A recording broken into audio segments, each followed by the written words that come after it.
నమస్కారం అండి. నా పేరు డాక్టర్ ఆర్ఎంపి శెట్టి.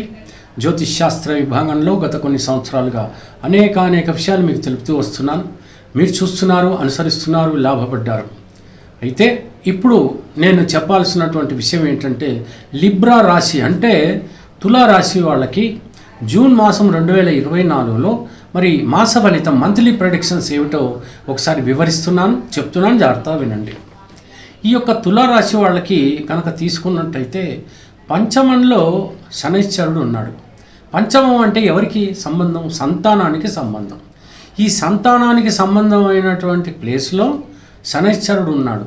ఇది కుంభరాశి అవుతుంది, అక్వేరియస్. ఇది శనైశ్చరుడికి సొంత క్షేత్రం, అంటే సొంత ప్లేస్ అవుతుంది. అప్పుడు ఏమవుతుంది? ఖచ్చితంగా బలంగా ఉంటాడు. తులారాశికి ఇతను బెనిఫిక్ లార్డ్, అంటే సంతానానికి సంబంధించిన రీతిగా అభివృద్ధి అనేటువంటిది మనకు కనపడుతుంది. వాళ్ళు కనుక కృషి చేస్తే, స్ట్రగుల్ చేస్తే, కష్టపడితే వాళ్ళకి లాభంగా ఉంటుంది. చక్కటి ర్యాంకులో పాస్ అయ్యేటువంటి అవకాశాలు ఉంటాయి. ఒక మంచి సీటు దొరికేటువంటి అవకాశం ఉంటుంది. పెద్ద ఉద్యోగాలు చేసేటువంటి అవకాశాలు ఉంటాయి అని మనం చెప్పచ్చు. ఇకపోతే షష్టమంలో తీసుకుందాం. అంటే 6వ స్థానంలో ఇది ఏ స్థానం అవుతుందంటే క్రూర స్థానం, అంటే మ్యాలెఫిక్ ప్లేస్ అవుతుంది. మ్యాలెఫిక్ లార్డ్ అంటే ఎప్పుడైతే క్రూర గ్రహము, మ్యాలెఫిక్ లార్డ్, మ్యాలెఫిక్ ప్లానెట్ రాహు కూర్చుని ఉంటాడో, శత్రు జయం, ఎనిమీస్ మీద మనము జయించాల్సినటువంటి పరిస్థితులు మనకు ఏర్పడతాయి. ఇది చాలా గొప్ప విశేషం. మరి 7వ స్థానంలో ఎవరుంటారు? కుజుడు ఉన్నాడు, మార్స్ ఉన్నాడు. మార్స్ ఎప్పుడైతే తన సొంత ప్లేస్, అది ఏరిస్ అవుతుంది, అంటే మేషరాశి. ఈ మేషరాశిలో ఎవరున్నారండి అంటే కుజుడు దేనికి కారకుడు? వాయిలెన్స్. ఎందుకని? ఆయన commander in chief of the gods army అని మనకు అర్థం. ఆయన ఎవరు? సుబ్రహ్మణ్య స్వామి, స్కందుడు అంటాము, లేకపోతే కార్తికేయుడు అంటాడు. ఇలాగా మనం అనేక పేర్లతో ఆయన్ని పిలుస్తుంటాం. ఈ కుజుడు చాలా ముక్కోపి, రౌద్రం, ఉద్రేకం ఆయనకి ఉంటాయి. ఈ లక్షణాలన్నీ ఉంటాయి. అతను నిప్పుతో సమానం, అగ్నితో సమానం. ఇక్కడ ఏం జరుగుతుంది ముఖ్యంగా అంటే, ఈ యొక్క శని తానున్నటువంటి ప్లేస్లో నుంచి, అక్వేరియస్ నుంచి ఏరిస్ని, అంటే మేషరాశిని చూస్తాడు. అందులో కుజుడున్నాడు కాబట్టి, అతను అగ్ని కాబట్టి, శనైశ్చరుడు వాయువు, ఏరు కాబట్టి, ఈ ఏరు ఆయనకి ఎప్పుడైతే తాకుతుందో అగ్ని యొక్క ప్రభావం పెరిగిపోతుంది. కాబట్టి ఖచ్చితంగా మ్యారిటల్ లైఫ్లో గొడవలు రాకుండా చూసుకోవాలి. ఒక్కొక్కసారి ఏమవుతుందంటే ఆ పరిస్థితిలో కొట్టుకోవటం కూడా జరుగుతుంది, లేకపోతే తిట్టుకోవటం జరుగుతుంది, పోలీస్ స్టేషన్ దాకా పోయేటువంటి పరిస్థితులు ఏర్పడతాయి. అటువంటి పరిస్థితులు రాకుండా చూసుకోవాలి. ఎంత సామరస్యంగా, ఎంత ఒక అండర్స్టాండింగ్తో నడుచుకున్నట్టయితే మాసం అంతా కూడా ఎవరు డిస్టర్బ్ కాకుండా ఉంటారు? అటు వృద్ధులు అంటే సీనియర్ సిటిజన్స్, ఇటు చిన్నపిల్లలు, ఈ ఇద్దరు కూడా డిస్టర్బ్ అవ్వరు. చుట్టుపక్కల ఉన్నటువంటి వాళ్ళు కూడా డిస్టర్బ్ అవ్వరు. మీ స్నేహితులు కూడా డిస్టర్బ్ అవ్వడు, రిలేషన్స్ కూడా డిస్టర్బ్ అవ్వడు. ఇన్ని రకాలైనటువంటి లాభాలు ఎందుకుంటాయనంటే, మీరు ప్రశాంతంగా లవ్ అండ్ ఎఫెక్షన్స్తో ఉన్నటువంటి పరిస్థితుల్లో చాలా బాగుంటారు. లేకపోతే మాత్రం గొడవలు మాత్రం ఖచ్చితంగా వస్తాయి. అది రాకుండా చూసుకోవాలి.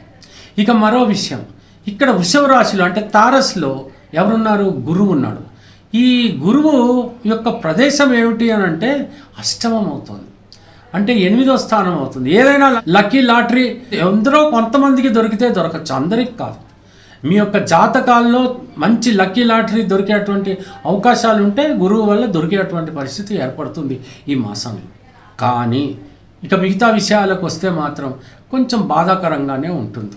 ఎంచేతనంటే అసలే ఇది తారస్ అంటే శుక్రుడికి సంబంధించి, వీనస్ గ్రహానికి సంబంధించినటువంటి ప్లేస్లో జూపిటర్ ఎప్పుడైతే ఉంటాడో వీనస్కి జూపిటర్కి పడదు. కాబట్టి ఇప్పుడు మీరు మీ బంధువుల ఇంట్లో ఉంటారు, సరిగ్గా నిద్ర పట్టదు. మీ ఇంట్లో ఉంటారు, బాగా నిద్ర పడుతుంది, ప్రశాంతంగా ఉంటుంది.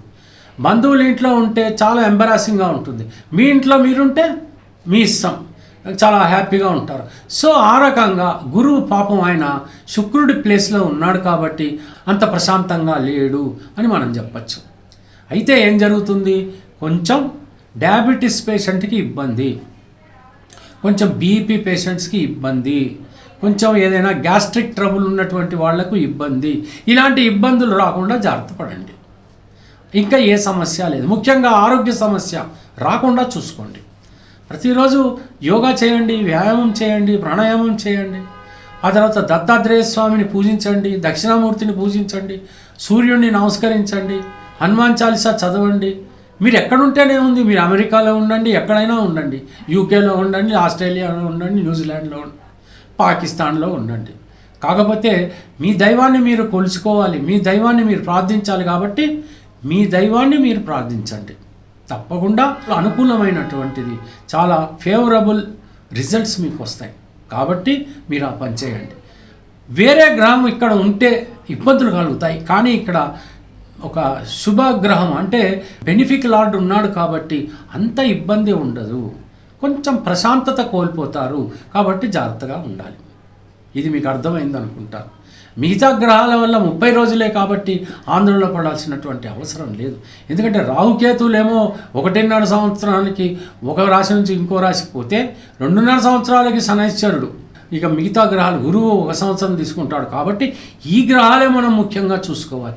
మిగతా గ్రహాలు ఓకే, రవి అయినప్పటికీ బుధుడైనప్పటికీ ఇంకా మిగతా గ్రహాలన్నీ కూడా ఒక్కొక్క నెల చొప్పున మారిపోతూ ఉంటారు. కాబట్టి మంచి చెడు వాళ్ళ యొక్క ఆ పరిస్థితులను బట్టి, ఆ అవస్థలను బట్టి అవి మనకి శుభమా అశుభమా, మంచి చెడ ఇవన్నీ కలుగజేస్తాయి. ప్రొఫెషనల్ వాళ్ళకి కొంచెం జాగ్రత్తగా ఉండాలి, వ్యాపారస్తులకు కూడా జాగ్రత్తగా ఉండాలి, ప్రయాణాల్లో జాగ్రత్తగా ఉండాలి. తప్పదు.